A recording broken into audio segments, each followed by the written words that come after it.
Starcover is an intelligent genius. Is that tautological to say? Perhaps. But that's not the point of this video. No, the point of this video is to hear insight into motion design and overall storytelling. So, take a listen. Hey Starcover, thanks so much for your time. I'll just jump straight into the questions. So first off, how did you begin motion design?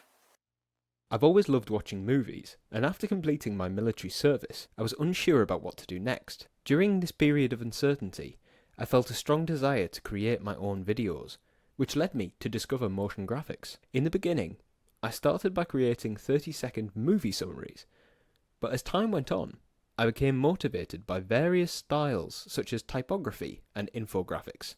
That's how I ended up where I am today. What languages do you speak and or read? And how does that influence your approach to designing kinetic typography? I can speak both English and Korean, and when designing kinetic typography, I prefer a square layout for Korean and a rectangular layout for English.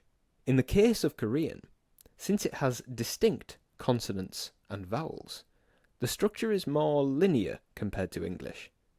This allows for more movement within individual characters, which can sometimes cause viewers' attention to be easily dispersed.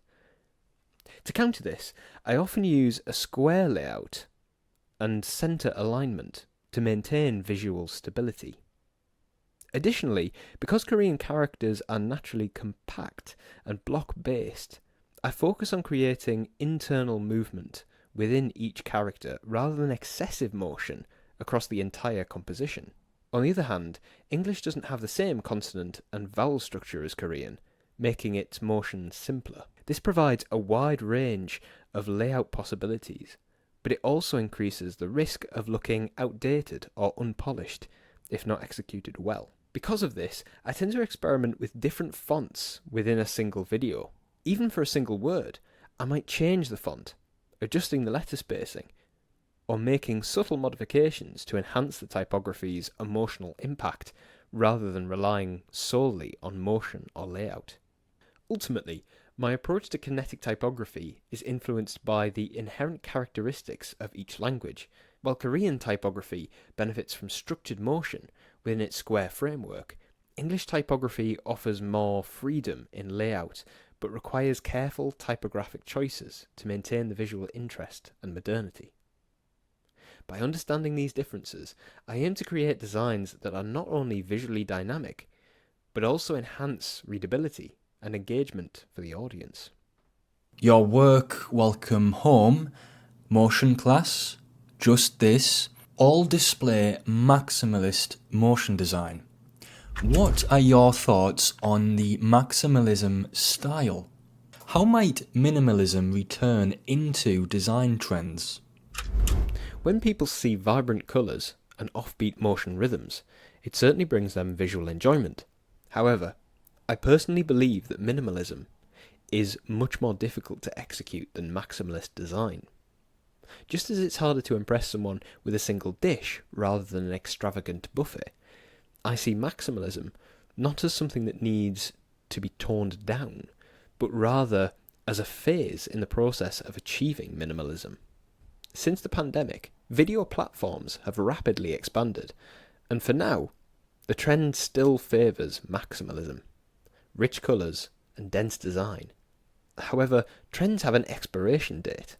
Over time, I believe minimalism will make a comeback. If you look at the work of popular designers on Instagram, you can already see how they are shifting towards minimalism by transforming object shapes and focusing on textures. Your Gradient Symphony series displays a really strong understanding of colour. Can you share how you approach light and colour in your work? One of the biggest advantages of working in 2D is the ability to experiment with lighting and colours without being constrained by real-world light sources. I typically use 5 main colours, ranging from the brightest to the darkest, to create my compositions. I lay down white and black as my base and then apply overlays to create strong contrast in my gradients. A little tip: combining radial and linear gradients can create incredibly beautiful colour effects.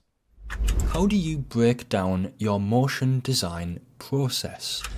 To be honest, I rarely create detailed storyboards before starting a project. Instead, I usually listen to music and immediately visualise the scene, which I then build upon, piece by piece. Of course, when working on projects that require collaboration or client approval, I do create storyboards. However, in my personal work, I find that my initial ideas often evolve or change as I work. I believe that, as long as the mood and colour palette align with the music, any visual can be a good fit. While having a cohesive story is important, I think maintaining the right mood and direction is what truly enhances the depth of a video. What are your principles and approach? I believe that people remember films in two main ways: through great story or through great directing. Creating a great story requires a mix of creativity and life experience. That's why younger people who haven't had many unique life experiences may find storytelling more challenging. However, I believe great directing is something that can be learned rather than relying solely on creativity or experience. While each person has their own way of remembering things, the fundamental mechanism of memory is the same. Strong contrasts, whether colour, size or speed, create memorable impressions. Emotional impact also plays a major role. While the depth of emotions may be relative, the range of emotions is absolute. My goal is to create videos that tap into those emotions and resonate with people.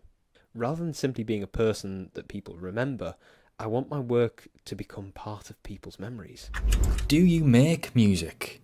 What do you enjoy doing in your free time? Not yet, but once I have reached a certain level of depth in my video work, I plan to give it a try. Not many people are lucky enough to have their profession as their hobby, but for me, making videos is my passion. Even after working during the day, I spend my evenings creating personal projects. On weekends, after exercising, I go right back to working on my own pieces. It's been 3 years now, and I'm still enjoying it. I'm grateful that there are so many things I still want to try.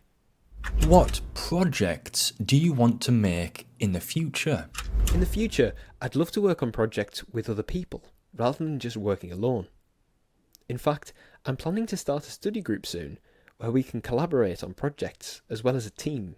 I hope that when the time comes, my dream of working together with others will come true. For now, I mainly focus on concept background visuals. If I had a chance, I would love to create stage visuals for the Korean rapper Yang Hong Won Young B. And most important of all, how and where can people support you? Simply watching and sharing my videos is already a huge source of motivation and encouragement for me. The idea that my personal memories and creations can be seen and appreciated by others is something truly special. Thank you for these great questions. I really enjoyed answering them. It was a fun and meaningful experience.